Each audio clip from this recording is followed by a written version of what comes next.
Hello friends, welcome to my YouTube channel. So guys, आज के इस वीडियो में हम लोग देखने वाले हैं जो आपका आरआरबी टेक्नीशियन का एग्ज़ाम होने वाला है 19 से 29 नवंबर के बीच में। उसी के हाल ही के टीसीएस के द्वारा पूछे गए जनरल साइंस के टॉप मोस्ट इम्पॉर्टेंट क्वेश्चंस को यहाँ पर डिस्कस करने वाले हैं। और मैं आप लोगों को ये 100% गारंटी देता हूँ कि आपके आरआरबी टेक्नीशियन के एग्ज़ाम में यहाँ से प्रश्न पूछे जाएंगे। तो वीडियो काफ़ी इंपॉर्टेंट रहने वाला है आप लोगों के लिए, तो वीडियो को पूरा देखेगा। जो भी नए बच्चे हैं, जिन लोगों ने अभी तक चैनल को सब्सक्राइब नहीं किया है, तो प्लीज़ चैनल को ज़रूर सब्सक्राइब करें और नोटिफिकेशन बेल ऑन करना ना भूलें। तो चलिए क्लास को शुरू करते हैं। पहला क्वेश्चन देखेगा, एक माइक्रोन लंबाई प्रदर्शित करता है 10 सेंटीमीटर की, 104 सेंटीमीटर की, 1 मिमी की या 1 मीटर की। जो एक माइक्रोन होता है ये लंबाई प्रदर्शित करता है, तो ये लंबाई प्रदर्शित करता है 104 सेंटीमीटर की। तो राइट आंसर की अगर मैं बात करूं तो राइट आंसर आपका जाएगा ऑप्शन नंबर बी के साथ में। नेक्स्ट क्वेश्चन देखेगा, 1 किलोमीटर दूरी का तात्पर्य है 1000 मीटर, 100 मीटर, 1000 सेंटीमीटर, 1000 मीटर या 100 सेंटीमीटर। 1 किलोमीटर दूरी का तात्पर्य होता है 1000 मीटर। तो राइट आंसर की अगर मैं बात करूं तो राइट आंसर जाएगा ऑप्शन नंबर सी के साथ में। सभी प्रश्नों के आंसर बहुत ही ईमानदारी के साथ कमेंट बॉक्स में ज़रूर बताइएगा और अपनी तैयारी को परखिए। टोटल 100 क्वेश्चंस मैं आपके सामने जनरल साइंस के डिस्कस करने वाला हूं। टारगेट मानकर चलिए आज का 90 क्वेश्चंस का। 100 में आपको 90 क्वेश्चंस के सही जवाब बताने हैं। 90 से अगर आपका नीचा स्कोर भी आता है तो भी ठीक है, अगर 80 बन रहा है आपका स्कोर फिर भी अच्छी बात है। इसकी पीडीएफ आपको हमारे व्हाट्सएप ग्रुप में मिल जाएगी, लिंक वीडियो के डिस्क्रिप्शन में दिया गया है। अगला प्रश्न देखेगा, निम्नलिखित में से किसका उपयोग सामान्यतः सौर सेल बनाने में किया जाता है? किसका उपयोग सामान्यतः सौर सेल बनाने में किया जाता है? सिलिकॉन का। तो राइट आंसर की अगर मैं बात करूं तो राइट आंसर आपका जाएगा सी ऑप्शंस के साथ में। प्यारे बच्चों, नेक्स्ट क्वेश्चन देखेगा, चौथा प्रश्न है, पास्कल इकाई है आर्द्रता की, दाब की, वर्षा की या तापमान की। तो पास्कल किसकी इकाई है? सो गाइस, पास्कल जो है ना, ये दाब की इकाई है। तो इस प्रश्न का जो राइट आंसर हो जाएगा, राइट आंसर जाएगा ऑप्शन नंबर बी के साथ में। पांचवा प्रश्न देखेगा, पारस्परिक दबाव की इकाई क्या है? बार, नॉट, जूल, ओहा। पारस्परिक दबाव की इकाई होती है बार। तो इस प्रश्न का जो राइट आंसर जाएगा, राइट आंसर जाएगा ऑप्शन नंबर ए के साथ में। चलिए बढ़ते हैं नेक्स्ट क्वेश्चंस की ओर। अगला प्रश्न देखेगा, 1 किलोग्राम अपॉन सेमी दाब समतुल्य है 0.1 बार के, 1.0 बार के, 10.0 बार के, 100.0 बार के। तो 1 किलोग्राम सेमी दाब जो समतुल्य होता है, ये समतुल्य होता है 1.0 बार के। इस प्रश्न का जो राइट आंसर जाएगा, राइट आंसर जाएगा ऑप्शन नंबर बी के साथ में। प्यारे बच्चों, अगला प्रश्न देखेगा, तेल का एक बैरल निम्न में से लगभग कितना होता है? 131 लीटर, 159 लीटर, 179 लीटर, 201 लीटर। तेल का एक बैरल लगभग कितना होता है? तो तेल का एक बैरल जो है ना 159 लीटर का होता है। तो राइट आंसर की अगर मैं बात करूं तो प्यारे बच्चों, राइट आंसर जाएगा ऑप्शन नंबर बी के साथ में। आठवां प्रश्न देखेगा, निम्न में लंबाई की न्यूनतम इकाई है माइक्रोन, नैनोमीटर, एक्स्ट्रॉम, फर्मीमीटर। निम्न में लंबाई की न्यूनतम इकाई क्या होती है? तो लंबाई की न्यूनतम इकाई होती है गाइस फर्मीमीटर। तो इस प्रश्न का जो राइट आंसर जाएगा, राइट आंसर जाएगा ऑप्शन नंबर डी के साथ में। अगला प्रश्न, क्यूसेक में क्या मापा जाता है? जल की शुद्धता, जल की गहराई, जल का बहाव, जल की मात्रा। क्यूसेक में क्या मापा जाता है? तो मेरे प्यारे साथियों, क्यूसेक में जल का बहाव मापा जाता है। तो राइट आंसर की अगर मैं बात करूं तो प्यारे बच्चों, राइट आंसर जाएगा ऑप्शन नंबर सी के साथ में। 10वां प्रश्न, निम्नांकित में से कौन एक वायुमंडल के ओजोन परत की मोटाई नापने वाली इकाई है? Not, Dobson, watch, Maxwell. एक वायुमंडल के ओजोन परत की मोटाई नापने वाली इकाई को हम क्या कहते हैं? तो मेरे प्यारे साथियों, इसे हम कहते हैं डॉप्सन। तो इस प्रश्न का जो राइट आंसर जाएगा ऑप्शन नंबर वी के साथ में। 11वां क्वेश्चन देखेगा, जो भी क्वेश्चंस मैं आपको करा रहा हूं सारे के सारे क्वेश्चन इंपॉर्टेंट हैं। शक्ति का मात्रक है हर्ट्ज, वोल्ट, वाट या न्यूट्रॉन। शक्ति का मात्रक होता है मेरे प्यारे साथियों वॉट। तो राइट आंसर जाएगा ऑप्शन नंबर सी के साथ में। 12वां क्वेश्चन देखेगा, बल का मात्रक क्या होता है? तो बल का मात्रक क्या होता है? फैराडे, फर्मी, न्यूटन या रदरफोर्ड? तो बल का मात्रक होता है मेरे प्यारे साथियों न्यूटन। तो राइट आंसर जाएगा ऑप्शन नंबर सी के साथ में।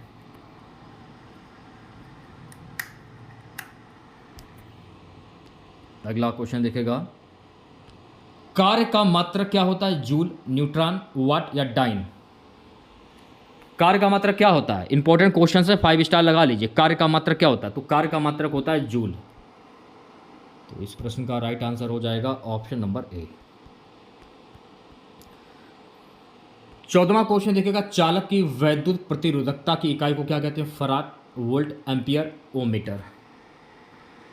चालक की वैद्युत प्रतिरोधकता की इकाई को क्या कहते हैं? सो गाइस इसे कहते हैं ओम मीटर। तो इस प्रश्न का जो राइट आंसर जाएगा ऑप्शन नंबर बी के साथ में। अगला प्रश्न क्या है कि प्रकाश वर्ष इकाई है दूरी की, समय की, आयु की, प्रकाश तीव्रता की? प्रकाश वर्ष किसकी इकाई होती है? तो मेरे प्यारे साथियों प्रकाश वर्ष जो है ना ये दूरी की इकाई होती है। तो इस प्रश्न का जो राइट आंसर जाएगा ऑप्शन नंबर ए के साथ में। अगला प्रश्न देखेगा सभी बच्चे, प्यारे बच्चों, अगला प्रश्न है, एक पारसिक तारों संबंधी दूरियां मापने का मात्रक बराबर है 4.25 प्रकाश वर्ष, 3.25 प्रकाश वर्ष, 4.50 प्रकाश वर्ष, 3.05 प्रकाश वर्ष। एक पारसिक तारों संबंधी दूरियां मापने का मात्रक किसके बराबर होता है? 3.25 प्रकाश वर्ष। तो इस प्रश्न का जो राइट आंसर जाएगा ऑप्शन नंबर बी के साथ में। अगला प्रश्न देखेगा, पारसेक मात्रक है दूरी की, समय की, प्रकाश की, चमक की, चुंबकीय बल की? पारसेक मात्रक किसका होता है? तो प्यारे साथियों पारसेक मात्रक जो है ना ये दूरी का होता है। तो इस प्रश्न का जो राइट आंसर हो जाएगा ऑप्शन नंबर ए। एम्पियर मापने की इकाई को क्या कहते हैं? वोल्टेज, विद्युत धारा, प्रतिरोध या पावर? एम्पियर मापने की इकाई को हम कहते हैं विद्युत धारा। तो राइट आंसर की अगर मैं बात करूं तो राइट आंसर जाएगा ऑप्शन नंबर बी के साथ में। 19वां क्वेश्चन देखेगा सभी बच्चे, एक हार्स पावर में कितने वाट होते हैं? 1000, 750, 746 या 748? एक हार्स पावर में कितने वाट होते हैं? तो मेरे प्यारे साथियों एक हार्स पावर में कुल 746 वाट होते हैं। कितने होते हैं? 746। तो राइट आंसर की अगर मैं बात करूं राइट आंसर हो जाएगा ऑप्शन नंबर सी। 20वां क्वेश्चन देखेगा, वायुमंडलीय दाब को मापने के लिए निम्नलिखित में से किस उपकरण का उपयोग किया जाता है? थर्मामीटर, ओडोमीटर, ट्रेटामीटर या बैरोमीटर? वायुमंडलीय दाब को मापने के लिए निम्नलिखित में से किस उपकरण का प्रयोग किया जाता है? बैरोमीटर उपकरण का प्रयोग किया जाता है। तो इस प्रश्न का जो राइट आंसर जाएगा ऑप्शन नंबर डी के साथ में। अगला प्रश्न देखेगा सभी बच्चे, जिन बच्चों ने अभी तक इस वीडियो को लाइक नहीं किया है तो प्लीज़ वीडियो को ज़्यादा से ज़्यादा लाइक कीजिएगा और अपने तमाम दोस्तों में इस वीडियो को ज़्यादा से ज़्यादा शेयर कीजिएगा। इसकी पीडीएफ आपको निःशुल्क दी जाएगी, कोई भी आपसे पैसा नहीं लिया जाएगा। जो भी क्लासेस आप लोगों की चल रही हैं सभी क्लासेस की जो पीडीएफ है बिल्कुल फ्री में है, फ्री एंड कॉस्ट, कोई पैसा आपको नहीं देना है। अगला प्रश्न क्या है कि महासागर में डूबी हुई वस्तुओं की स्थिति जानने के लिए निम्न में से किस यंत्र का प्रयोग किया जाता है? ऑडियोमीटर, गैल्वेनोमीटर, सेक्सटेंट या सोनार? किसका प्रयोग किया जाता है? सोनार का प्रयोग किया जाता है। तो राइट आंसर की अगर मैं बात करूं तो राइट आंसर जाएगा ऑप्शन नंबर डी के साथ में। प्यारे बच्चों नेक्स्ट क्वेश्चन देखेगा, सोनार निम्नलिखित किसके द्वारा प्रयोग में लाया जाता है? अंतरिक्ष यात्रियों द्वारा, डॉक्टरों द्वारा, इंजीनियरों द्वारा, नौ संचालकों द्वारा? सोनार निम्नलिखित किसके द्वारा प्रयोग में लाया जाता है? नौ संचालकों द्वारा। तो इस प्रश्न का जो राइट आंसर जाएगा ऑप्शन नंबर डी के साथ में। अगला प्रश्न देखेगा, ध्वनि की तीव्रता को मापने वाला यंत्र को क्या कहते हैं? Chronometer, anemometer, audiophone, audiometer? ध्वनि की तीव्रता को मापने वाला यंत्र को हम क्या कहते हैं? तो ध्वनि की तीव्रता को मापने वाले यंत्र को हम कहते हैं ऑडियोमीटर। तो इस प्रश्न का जो राइट आंसर जाएगा ऑप्शन नंबर डी के साथ में। चलिए बढ़ते हैं नेक्स्ट क्वेश्चन की ओर। अगला क्वेश्चन देखेगा, पायरोमीटर किसके मापन में प्रयोग किया जाता है? वायुमंडलीय दाब के, आर्द्रता के, उच्च ताप के, घनत्व के। पायरोमीटर किसके मापन में प्रयोग किया जाता है? तो मेरे प्यारे साथियों, पायरोमीटर जो है ना, उच्च ताप के मापन में प्रयोग किया जाता है। तो इस प्रश्न का राइट आंसर हो जाएगा ऑप्शन नंबर सी। चलिए बढ़ते हैं नेक्स्ट क्वेश्चन की ओर। नेक्स्ट क्वेश्चन देखेगा, मैनोमीटर के द्वारा किसकी माप की जाती है? वायु दाब, गैसों का दाब, द्रवों का घनत्व, सतह पर तेल का दबाव। मैनोमीटर के द्वारा किसकी माप की जाती है? तो मेरे प्यारे साथियों, मैनोमीटर के द्वारा द्रवों का घनत्व की माप की जाती है, द्रवों का घनत्व। तो इस प्रश्न का जो राइट आंसर जाएगा ऑप्शन नंबर सी के साथ में। चलिए बढ़ते हैं नेक्स्ट क्वेश्चन की ओर। 26वां प्रश्न देखेगा, वायुमंडलीय दाब को मापने में किस यंत्र का उपयोग किया जाता है? हाइड्रोमीटर, बैरोमीटर, मैनोमीटर या हाइग्रोमीटर। वायुमंडलीय दाब को मापने में बैरोमीटर का प्रयोग किया जाता है, बैरोमीटर यंत्र का। तो राइट आंसर जाएगा ऑप्शन नंबर बी के साथ में। चलिए बढ़ते हैं नेक्स्ट क्वेश्चन की ओर। अगला क्वेश्चन देखेगा, सो गाइस अगला प्रश्न है, दूध का अपेक्षित घनत्व ज्ञात किया जा सकता है? हाइड्रोमीटर से, वीट्रोमीटर से, लैक्ट्रोमीटर से या थर्मामीटर से। दूध का अपेक्षित घनत्व किसके द्वारा ज्ञात किया जाता है? तो दूध का जो अपेक्षित घनत्व होता है ना, ये लैक्टोमीटर के द्वारा ज्ञात किया जाता है।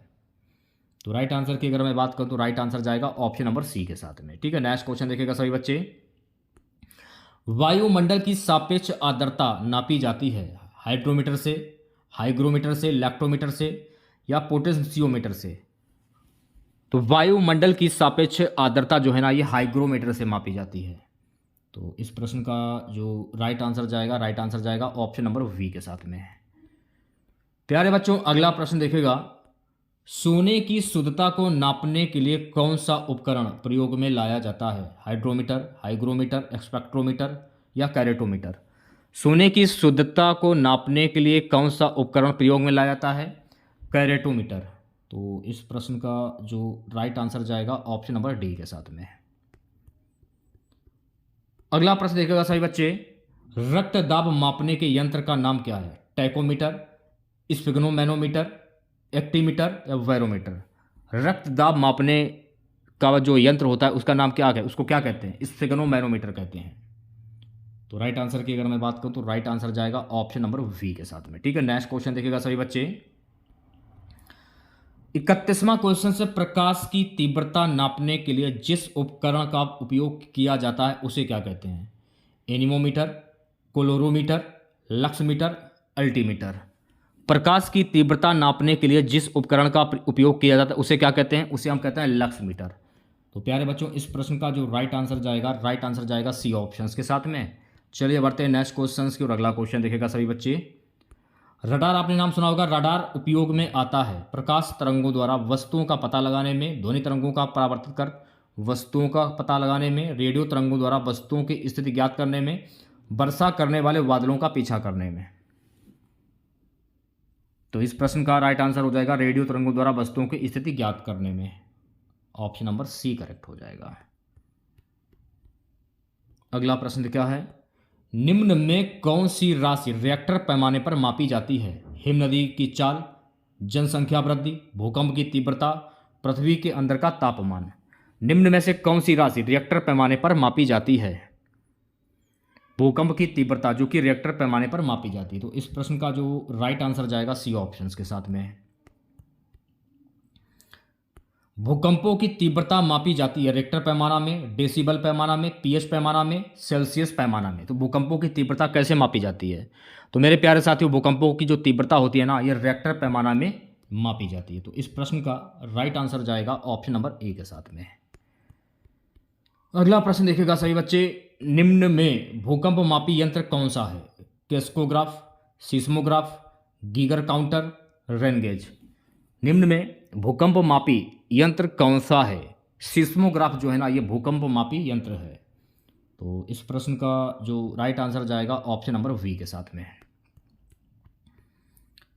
अगला प्रश्न, केस्कोग्राफ मापने का एक यंत्र है। हृदय की धड़कन, वायुमंडल का दबाव, भूकंप की तीव्रता, पौधों में वृद्धि। केस्कोग्राफ मापने का एक यंत्र है पौधों में वृद्धि। तो इस प्रश्न का जो राइट आंसर हो जाएगा ऑप्शन नंबर डी। अगला प्रश्न क्या है कि वॉशिंग मशीन का कार्य सिद्धांत है अपकेंद्रण, अपोहन, उत्क्रम प्राशन या विसरण। वॉशिंग मशीन का कार्य सिद्धांत अपकेंद्रण। तो राइट आंसर की अगर मैं बात करूं तो राइट आंसर जाएगा ऑप्शन नंबर ए के साथ में। चलिए बढ़ते हैं नेक्स्ट क्वेश्चंस की ओर। अगला क्वेश्चन देखेगा 38वां, निम्नलिखित में से कौन सी राशि सदिश नहीं है? विस्थापन, वेग, बल या आयतन। कौन सी राशि सदिश नहीं है? आयतन जो है ना, ये राशि सदिश नहीं है। तो इस प्रश्न का जो राइट आंसर जाएगा डी ऑप्शंस के साथ में। चलिए बढ़ते हैं नेक्स्ट क्वेश्चंस की ओर। अगला क्वेश्चन देखेगा, निम्नलिखित में से कौन सी एक सदिश राशि है? संवेग, दाब, ऊर्जा या कार्य। कौन सी एक सदिश राशि है? संवेग जो है ना गाइस, ये एक सदिश राशि है संवेग। तो राइट आंसर की अगर मैं बात करूं, राइट आंसर जाएगा ऑप्शन नंबर ए के साथ में। ठीक है, नेक्स्ट क्वेश्चन देखेगा सभी बच्चे। गाइस अगला प्रश्न है कि पदार्थ के संवेग और वेग के अनुपात में कौन सी भौतिक राशि प्राप्त की जाती है? वेग, त्वरण, द्रव्यमान या बल। पदार्थ के संवेग और वेग के अनुपात में कौन सी भौतिक राशि प्राप्त की जाती है? द्रव्यमान। तो इस प्रश्न का जो राइट आंसर जाएगा सी ऑप्शंस के साथ में। 41वां क्वेश्चन देखेगा प्यारे बच्चों। अगला प्रश्न है कि बल गुणनफल है द्रव्यमान और वेग का, द्रव्यमान और त्वरण का, भार और वेग का या फिर भार और त्वरण का। बल ये किसका गुणनफल होता है? द्रव्यमान और त्वरण का। किसका होता है? द्रव्यमान और त्वरण का। तो राइट आंसर की अगर मैं बात करूं तो राइट आंसर जाएगा ऑप्शन नंबर वी के साथ में। अगला प्रश्न क्या है कि ऊर्जा, ध्यानपूर्वक देखिएगा, ऊर्जा संरक्षण का आशय है कि ऊर्जा का सृजन और विनाश होता है। ऊर्जा का सृजन हो सकता है, ऊर्जा का सृजन नहीं हो सकता परंतु विनाश हो सकता है। डी है ऊर्जा का ना तो सृजन हो सकता है और ना ही विनाश। तो राइट आंसर जाएगा ऊर्जा का ना तो सृजन हो सकता है और ना ही विनाश। तो इस प्रश्न का राइट आंसर हो जाएगा ऑप्शन नंबर डी। चलिए बढ़ते हैं नेक्स्ट क्वेश्चन की ओर। एक ट्रेन जैसे ही चलना आरंभ करती है उसमें बैठे हुए यात्री का सिर जो होता है वो पीछे की ओर झुक जाता है। इसका कारण क्या है? स्थिरता का जड़त्व, गति का जड़त्व, जड़त्व आघूर्ण, द्रव्यमान का संरक्षण। इसका कारण है गति का जड़त्व। तो इस प्रश्न का जो राइट आंसर जाएगा ऑप्शन नंबर वी के साथ में। 44वां क्वेश्चन देखेगा प्यारे बच्चों। 44वां प्रश्न है, सड़क पर चलने की अपेक्षा बर्फ पर चलना कठिन है क्योंकि बर्फ सड़क से सख्त होती है, सड़क बर्फ से सख्त होती है। जब हम अपने पैर से धक्का देते तो बर्फ कोई प्रतिक्रिया व्यक्त नहीं करता। दी है बर्फ में सड़क की अपेक्षा घर्षण कम होता है। तो आप कह सकते हैं कि बर्फ में सड़क की अपेक्षा जो होती है घर्षण कम होता है। तो इस प्रश्न का जो राइट आंसर जाएगा ऑप्शन नंबर डी के साथ में। चलिए बढ़ते हैं नेक्स्ट क्वेश्चन की और। अगला क्वेश्चन देखेगा, मान लीजिए एक व्यक्ति कार में जो विराम में बैठा है, सड़क से कार के 4 पहियों में से प्रत्येक पर प्रतिक्रिया आ रहा है। जब कार सीधी समतल सड़क पर चलेगी तो अग्र पहियों में प्रत्येक पर प्रतिक्रिया पर क्या परिवर्तन आएगा? यह आर से अधिक होगा, यह आर से कम होगा, यह आर के बराबर होगा, यह सड़क के पदार्थ पर निर्भर करेगा। यह आर से कम होगा। तो इस प्रश्न का जो राइट आंसर जाएगा ऑप्शन नंबर वी के साथ में। ठीक है, नेक्स्ट क्वेश्चन देखेगा सभी बच्चे। अगला प्रश्न है कि तेल से अंशतः भरा हुआ तेल का एक टैंकर समतल सड़क पर आगे की ओर एक समान त्वरण से जा रहा है तो तेल का मुख्य पृष्ठ क्षैतिज बना रहेगा। क्षैतिज से इस प्रकार आनत होगा कि पिछले सिरे पर कम गहराई होगी। सी एस क्षैतिज से इस प्रकार आनत होगा कि पिछले सिरे पर अधिक गहराई होगी। डी है परवलयी वक्र का आकार लेगा, परवलयी वक्र का आकार लेगा। तो इस प्रश्न का जो राइट आंसर जाएगा ऑप्शन नंबर डी के साथ में। ठीक है, नेक्स्ट क्वेश्चन देखिएगा सभी बच्चे। प्यारे बच्चों अगला प्रश्न हमारा है कि खाद्य परिरक्षक के रूप में किस रसायन का प्रयोग किया जाता है? Sodium benzoate, glycerine, sodium carbonate या टार्ट्रिक अम्ल। तो आंसर जाएगा आपका ऑप्शन नंबर ए के साथ में, sodium benzoate. Option number A correct हो जाएगा। ठीक है, नेक्स्ट क्वेश्चन देखिएगा। सो गैस अगला प्रश्न है 48वां, निम्नलिखित में से किसने न्यूटन से पूर्व ही बता दिया था कि सभी वस्तुएं पृथ्वी की ओर गुरुत्वाकर्षित होती हैं? बुधगुप्त, ब्रह्मगुप्त, आर्यभट्ट या बारहमीर। ब्रह्मगुप्त ने बता दिया था। तो इस प्रश्न का जो राइट आंसर जाएगा ऑप्शन नंबर वी के साथ में। अगला प्रश्न देखिएगा सभी बच्चे, गुरुत्वाकर्षण का सिद्धांत किसने दिया था? Charles Newton, Charles Babbage, Isaac Newton, John Adams. गुरुत्वाकर्षण का जो सिद्धांत है ना, आइजैक न्यूटन के द्वारा दिया गया था। तो इस प्रश्न का जो राइट आंसर हो जाएगा option number C. So guys अगला प्रश्न देखिएगा, गुरुत्वाकर्षण के सार्वभौमिक नियम का प्रतिपादन किसने किया? न्यूटन, गैलीलियो, कोपरनिकस या आइंस्टाइन। गुरुत्वाकर्षण के सार्वभौमिक नियम का प्रतिपादन किसने किया था? न्यूटन ने किया था। तो इस प्रश्न का जो राइट आंसर जाएगा ऑप्शन नंबर ए के साथ में। नेक्स्ट क्वेश्चन देखिएगा, अंतरिक्ष यात्री निर्वात में सीधे खड़े नहीं रह सकते, इसका कारण क्या है? गुरुत्व नहीं होता है, वायुमंडल में श्यानता बल बहुत तीव्र होता है, सी एस सौर वायु ऊपर की ओर बल लगाती है, डी है वायुमंडलीय दबाव बहुत कम होता है।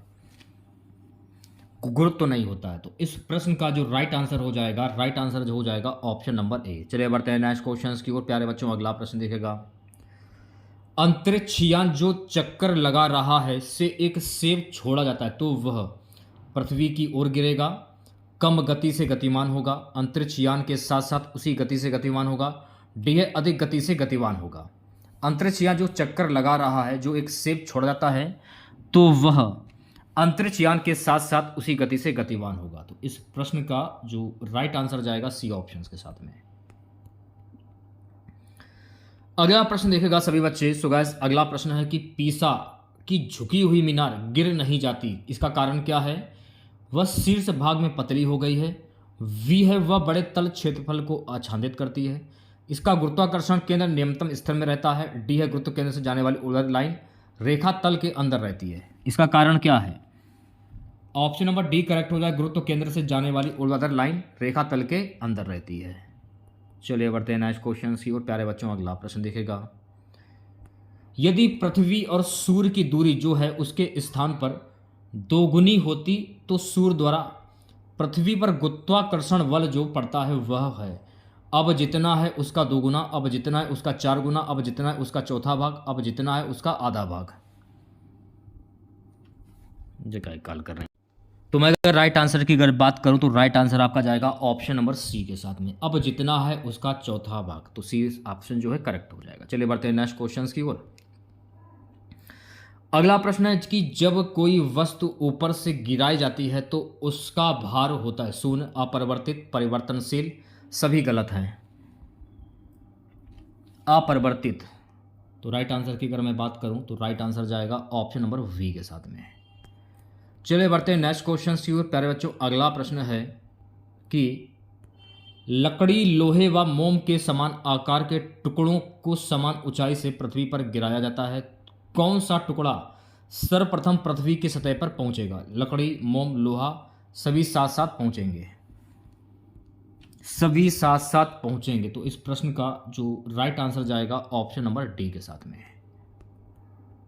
अगला प्रश्न देखिएगा सभी बच्चे। अगला प्रश्न है, हवा में लोहे और लकड़ी की समान भार की गेंद, ध्यानपूर्वक वीडियो को देखेगा, को समान ऊंचाई से गिराने पर पृथ्वी पर दोनों एक समय गिरेंगी, एक पहले गिरेगी एक बाद में गिरेगी, लकड़ी की गेंद बाद में गिरेगी, कुछ अंतराल में गिरेगी।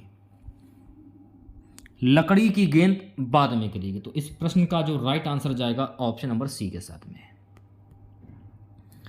अगला प्रश्न देखेगा सभी बच्चे, किसी पिंड का भार पृथ्वी तल पर सब जगह समान होता है, पी एफ ध्रुवों पर सर्वाधिक होता है, सी एफ विषुवत रेखा पर अधिक होता है, डी है मैदानों की अपेक्षा पहाड़ों पर अधिक होता है। ध्रुवों पर सर्वाधिक होता है। तो इस प्रश्न का जो राइट आंसर जाएगा ऑप्शन नंबर बी के साथ में। चलिए बढ़ते हैं नेक्स्ट क्वेश्चन की और अगला क्वेश्चन देखेगा, भारहीनता होती है गुरुत्वाकर्षण की शून्य स्थिति, जब गुरुत्वाकर्षण घटता है, सी है निर्वात की स्थिति में, डी है उपयुक्त में से कोई नहीं। भारहीनता होती है गुरुत्वाकर्षण की शून्य स्थिति। तो इस प्रश्न का जो राइट आंसर जाएगा ऑप्शन नंबर ए के साथ में। सो गाइस अगला प्रश्न देखेगा। अगला प्रश्न हमारा है, यदि पृथ्वी का गुरुत्वाकर्षण बल अचानक लुप्त हो जाता है तो निम्न में से कौन सा परिणाम सही होगा? वस्तु का भार शून्य हो जाएगा परंतु द्रव्यमान वही रहेगा, वी है वस्तु का द्रव्यमान शून्य हो जाएगा परंतु भार वही रहेगा, सी है वस्तु का भार द्रव्यमान दोनों शून्य हो जाएंगे, डी है वस्तु का द्रव्यमान बढ़ जाएगा, वस्तु का भार शून्य हो जाएगा परंतु द्रव्यमान वही रहेगा। तो राइट आंसर की अगर मैं बात करूं तो राइट आंसर आपका जाएगा ऑप्शन नंबर ए के साथ में। अगला प्रश्न देखिएगा सभी बच्चे, पृथ्वी के चारों ओर परिक्रमा कर रहा कृत्रिम उपग्रह इसलिए पृथ्वी पर नीचे नहीं गिरता क्योंकि पृथ्वी का जो आकर्षण होता है ना, उसकी गति के लिए आवश्यक त्वरण प्रदान करता है। तो इस प्रश्न का जो राइट आंसर जाएगा ऑप्शन नंबर डी के साथ में। अगला क्वेश्चन देखेगा सभी बच्चे। अगला प्रश्न है, एक भू उपग्रह अपने कक्ष में निरंतर गति करता है। यह अपकेंद्र बल के प्रभाव से होता है जो प्राप्त होता है उपग्रह को प्रेरित करने वाले रॉकेट इंजन से, वह पृथ्वी द्वारा उपग्रह पर लगने वाले गुरुत्वाकर्षण बल से, सी एस सूर्य द्वारा उपग्रह पर लगने वाले गुरुत्वाकर्षण से, डी है उपग्रह द्वारा पृथ्वी पर लगने वाले गुरुत्वाकर्षण से। तो राइट आंसर की अगर मैं बात करूं तो प्यारे बच्चों राइट आंसर आपका जाएगा ऑप्शन नंबर बी के साथ में। सो गाइस अगला प्रश्न देखेगा। अगला प्रश्न है कि किसी लिफ्ट में बैठे हुए व्यक्ति को अपना भार कब अधिक मालूम पड़ेगा। ए है जब लिफ्ट त्वरित गति से ऊपर जा रही हो, बी है जब लिफ्ट त्वरित गति से नीचे आ रही हो, सी है समान वेग में ऊपर जा रही हो, डी है समान वेग से नीचे आ रही हो। जब लिफ्ट त्वरित गति से ऊपर जा रही हो, तो इस प्रश्न का जो राइट आंसर जाएगा ऑप्शन नंबर ए के साथ में।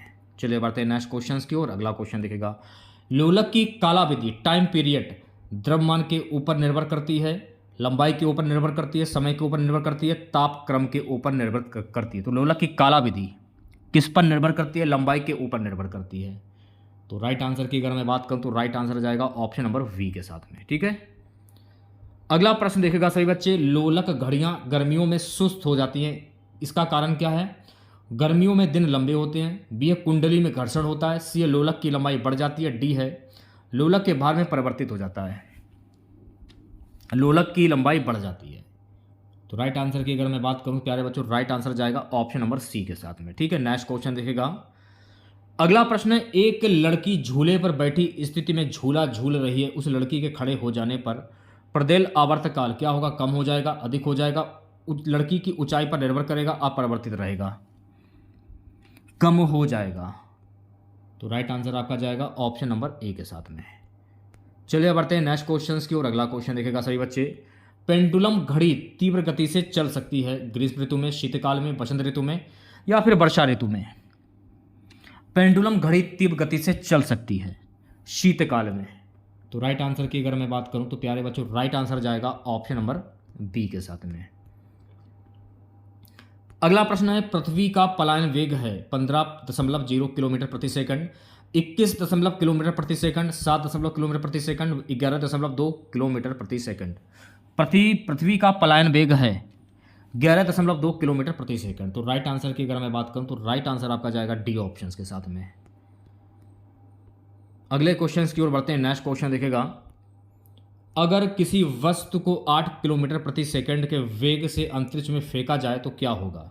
वह वस्तु अंतरिक्ष में चली जाएगी, बी है वह वापस पृथ्वी पर आ जाएगी, सी है वह पृथ्वी के चारों ओर कक्षा में परिक्रमा करने लगेगी, वह फट जाएगी, वह वापस पृथ्वी पर आ जाएगी। तो इस प्रश्न का जो राइट आंसर जाएगा ऑप्शन नंबर वी के साथ में। ठीक है। सो गाइस अगला प्रश्न देखेगा। अगला प्रश्न क्या है, चंद्रमा पर वायुमंडल नहीं होने का कारण क्या है। यह पृथ्वी के निकट है, वह सूर्य से प्रकाश प्राप्त करता है, यह पृथ्वी की परिक्रमा करता है, इस पर गैस अणुओं का पलायन वेग उनके मध्य वायु वेग से कम होता है, इस पर गैस अणुओं का पलायन वेग उनके वर्ग माध्य मूल वेग से कम होता है। तो राइट आंसर की अगर मैं बात करूं तो राइट आंसर जाएगा ऑप्शन नंबर डी के साथ में। ठीक है। चलिए बढ़ते हैं नेक्स्ट क्वेश्चन की ओर। अगला क्वेश्चन देखेगा, वर्षा की बूंद की गोलाकार आकृति का कारण क्या है। द्रव का घनत्व, पृष्ठ तनाव, वायुमंडलीय दाब या गुरुत्व। वर्षा की बूंद की गोलाकार आकृति का कारण क्या है, पृष्ठ तनाव। तो राइट आंसर की अगर मैं बात करूं तो राइट आंसर जाएगा ऑप्शन नंबर बी के साथ में। अगला प्रश्न, वर्षा की बूंद गोलाकार होती हैं क्योंकि वे बहुत ऊंचाई से गिरती हैं, बी है हवा में प्रतिरोध होता है, सी है जल में पृष्ठ तनाव होता है, डी है उपयुक्त में से कोई नहीं। वर्षा की बूंद गोलाकार होती हैं क्योंकि जल में पृष्ठ तनाव होता है। तो राइट आंसर आपका जाएगा सी ऑप्शन के साथ में। अगला प्रश्न देखेगा, तेल जल के तल पर फैल जाता है क्योंकि तेल जल की अपेक्षा अधिक घना है, बी है तेल जल की अपेक्षा कम घना है, सी है तेल का तल तनाव पानी से अधिक है, डी है तेल का तल तनाव पानी से कम है। तेल का तल तनाव पानी से कम है, तो इस प्रश्न का जो राइट आंसर जाएगा ऑप्शन नंबर डी के साथ में। चलिए बढ़ते हैं नेक्स्ट क्वेश्चंस की ओर। साबुन के बुलबुले के अंदर का दाब वायुमंडलीय दाब से अधिक होता है, वी है वायुमंडलीय दाब से कम होता है, सी है वायुमंडलीय दाब के बराबर होता है, डी है वायुमंडलीय दाब का आधा होता है। राइट आंसर की अगर मैं बात करूं तो वायुमंडलीय दाब से अधिक होता है। इस प्रश्न का राइट आंसर हो जाएगा option number A. So guys अगला प्रश्न देखेगा, अगला प्रश्न हमारा है 75। निम्नलिखित में से किस एक के लिए केशिकत्व एकमात्र कारण नहीं है? स्याही का सूखना, भूमिगत जल का ऊपर चढ़ना, सूती कपड़े पर जल की बूंद का फैलना, पौधों की जड़ों से जल का इसके पूर्ण समूह की ओर बढ़ना। पौधों की जड़ों से जल का इसके पर्ण समूह की ओर बढ़ना। तो इस प्रश्न का जो राइट आंसर जाएगा ऑप्शन नंबर डी के साथ में है। ठीक है, चलिए बढ़ते हैं नेक्स्ट क्वेश्चन की ओर। अगला क्वेश्चन देखेगा, बत्ती वाले स्टोव में केरोसिन के बत्ती में ऊपर चढ़ने का कारण क्या है? परासरण, विसरण, पृष्ठ तनाव या जीव द्रव संकुचन। तो इसका कारण क्या है? इसका कारण है पृष्ठ तनाव। तो राइट आंसर की अगर मैं बात करूं तो राइट आंसर जाएगा ऑप्शन नंबर सी के साथ में। ठीक है, नेक्स्ट क्वेश्चन देखेगा सभी बच्चे। एक केश नली में जल की अपेक्षा एक तरल अधिक ऊंचाई तक चढ़ता है, तो इसका कारण क्या है? तरल जल की अपेक्षा अधिक श्यान है, बी है तरल का ताप जल की अपेक्षा अधिक है, सी है तरल का पृष्ठ तनाव जल की अपेक्षा कम है, डी है तरल का पृष्ठ तनाव जल की अपेक्षा ज्यादा है। तरल का पृष्ठ तनाव जल की अपेक्षा ज्यादा है। तो इस प्रश्न का जो राइट आंसर जाएगा ऑप्शन नंबर डी के साथ में। ठीक है, नेक्स्ट क्वेश्चन देखेगा सभी बच्चे। प्यारे बच्चों, अगला प्रश्न है कि जब किसी झील की तली से उठकर वायु बुलबुला ऊपरी सतह तक आएगा तो उसका आकार बढ़ जाएगा, घट जाएगा, यथावत बना रहेगा, चपटा होकर तस्तरीनुमा हो जाएगा, बढ़ जाएगा। तो इस प्रश्न का जो राइट आंसर हो जाएगा ऑप्शन नंबर ए करेक्ट हो जाएगा। ठीक है, नेक्स्ट क्वेश्चन देखेगा। अगला प्रश्न, हवाई जहाज से यात्रा करते समय पेन से स्याही निकलने लगती है, इसका कारण क्या है? वायुदाब में कमी के कारण, वायुदाब में वृद्धि के कारण, सी स्याही के आयतन में वृद्धि के कारण, अत्यधिक भार के कारण। वायुदाब में कमी के कारण। तो इस प्रश्न का जो राइट आंसर जाएगा ऑप्शन नंबर ए के साथ में। चलिए बढ़ते हैं नेक्स्ट क्वेश्चंस की ओर। ऑटोमोबाइल्स के हाइड्रोकोलिक ब्रेक के कार्य करने का सिद्धांत है आर्किमिडीज का सिद्धांत, न्यूटन के गति का नियम, बर्नौली का सिद्धांत, पास्कल का नियम। ऑटोमोबाइल्स के हाइड्रोकोलिक ब्रेक के कार्य करने का सिद्धांत है पास्कल का नियम। तो इस प्रश्न का जो राइट आंसर जाएगा ऑप्शन नंबर डी के साथ में। चलिए बढ़ते हैं नेक्स्ट क्वेश्चंस की ओर। बैरोमीटर पठन में अचानक गिरावट हो जाने से निम्नलिखित में से कौन सी एक मौसम दशा इंगित होती है? तूफानी मौसम, प्रशांत मौसम, शीत एवं शुष्क मौसम, उष्ण एवं उज्ज्वल मौसम। तूफानी मौसम। तो इस प्रश्न का जो राइट आंसर जाएगा ऑप्शन नंबर ए के साथ में है। अगला प्रश्न देखेगा सभी बच्चे। सो गाइस अगला प्रश्न है कि कड़े जाड़े में झील की सतह हिमशीतित हो जाती है किंतु उसके तल में जल द्रव अवस्था में बना रहता है, यह किस कारण से होता है? बर्फ ऊष्मा का कुचालक है। तो इस प्रश्न का जो राइट आंसर जाएगा ऑप्शन नंबर ए के साथ में है। चलिए बढ़ते हैं नेक्स्ट क्वेश्चन की ओर। अगला क्वेश्चन देखेगा, शीतकाल में जब झील की ऊपरी सतह का पानी बर्फ में बदल जाता है फिर भी जलीय जंतु जीवित रहते हैं, इसका कारण क्या है? तो मेरे प्यारे साथियों, पानी का घनत्व 4 डिग्री सेल्सियस पर सबसे अधिक होता है जिससे बर्फ की ऊपरी सतह के नीचे पानी रहता है। तो राइट आंसर की अगर मैं बात करूं तो राइट आंसर जाएगा ऑप्शन नंबर डी के साथ में। अगला प्रश्न देखेगा, बर्फ जमी झील के अंदर मछलियां जीवित रहती हैं, इसका कारण क्या है? मछलियां नियततापी जीव है, मछलियां बर्फ में शीत निष्क्रिय हो जाती हैं, झील की तली पर जल नहीं जम पाता है, बर्फ ऊष्मा का उत्तम चालक है।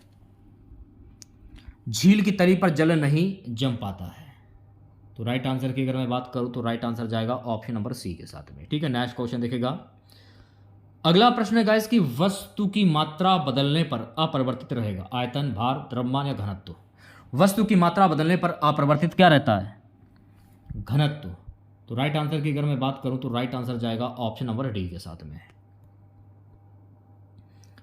अगला प्रश्न क्या, किस ताप पर पानी का घनत्व अधिकतम होता है? 4 degree Celsius, 0 degree Celsius, 4 degree Celsius या फिर -8 डिग्री सेल्सियस पर? 4 डिग्री सेल्सियस। तो इस प्रश्न का जो राइट आंसर हो जाएगा ऑप्शन नंबर ए करेक्ट हो जाएगा। अगला प्रश्न देखिएगा सभी बच्चे, लोहे की कील पारे पर क्यों तैरती है जबकि वह पानी में डूब जाती है? इसका कारण क्या है?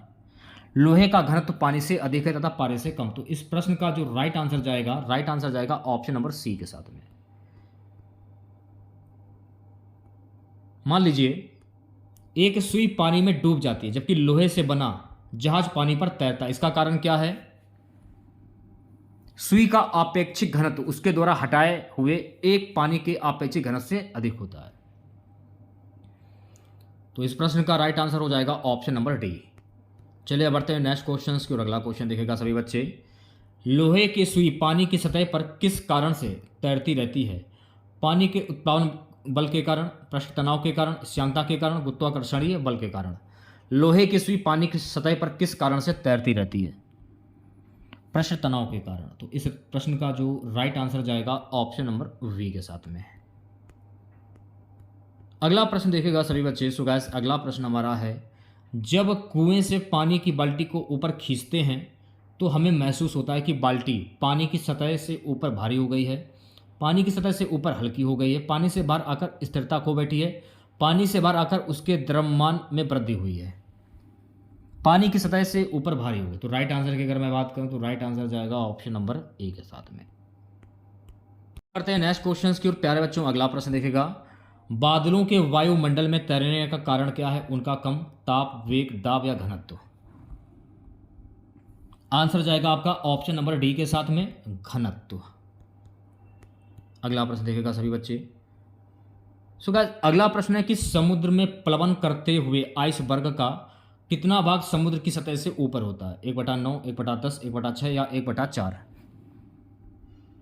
समुद्र में प्लवन करते हुए आइसबर्ग का 1/9 भाग समुद्र की सतह के ऊपर होता है। तो इस प्रश्न का जो राइट आंसर हो जाएगा ऑप्शन नंबर ए करेक्ट हो जाएगा।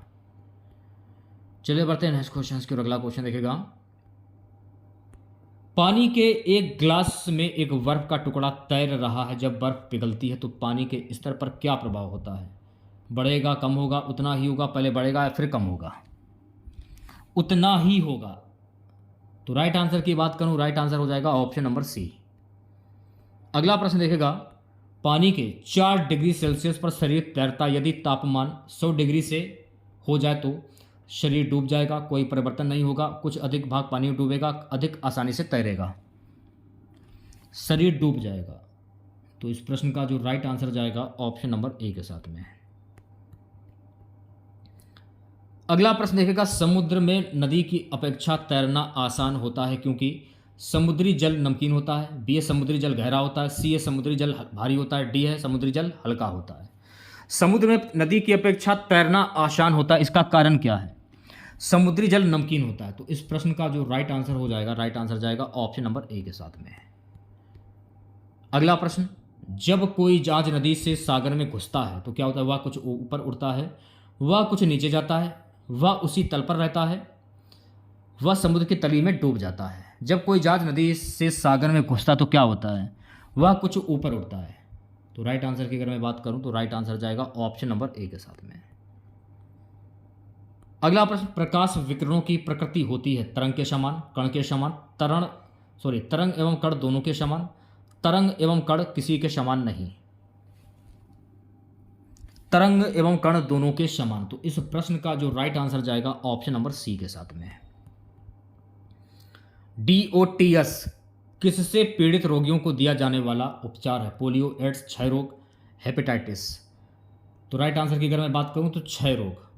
ऑप्शन नंबर सी करेक्ट हो जाएगा। अगला प्रश्न देखेगा, प्रकाश की गति किसके बीच से जाते हुए न्यूनतम होगी? कांच, निर्वात, जल या वायु?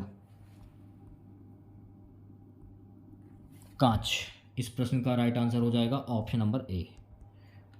आज की क्लास का लास्ट क्वेश्चन रहेगा, सूर्य के प्रकाश को धरती की सतह पर पहुंचने में लगने वाले समय को लगभग 4.2 सेकंड, 4.8 सेकंड, 8.5 मिनट, 3.6 घंटे, 8.5 मिनट। तो राइट आंसर की अगर मैं बात करूं तो राइट आंसर जाएगा ऑप्शन नंबर सी के साथ में। तो ये थे आपके आरआरबी टेक्नीशियन एग्जाम्स के लिए साइंस के टॉप 100 क्वेश्चंस। तो कैसा लगा वीडियो आप लोगों को कमेंट बॉक्स में ज़रूर बताइएगा। अगर लाइक नहीं किया आप लोगों ने अभी तक इस वीडियो को तो जाते जाते लाइक कर दीजिएगा, और शेयर नहीं किया तो शेयर भी कर दीजिएगा आप लोग, अगर आपकी इच्छा अगर हो तो कर दीजिएगा। इसकी पीडीएफ आप हमारे व्हाट्सएप ग्रुप से प्राप्त कर सकते हैं, लिंक वीडियो के डिस्क्रिप्शन में दिया गया, जल्दी से जाइए ज्वाइन कर लीजिए और इस पीडीएफ को आप पा सकते हैं। तो चलिए मिलते हैं नेक्स्ट वीडियो के साथ। जय हिंद, जय भारत।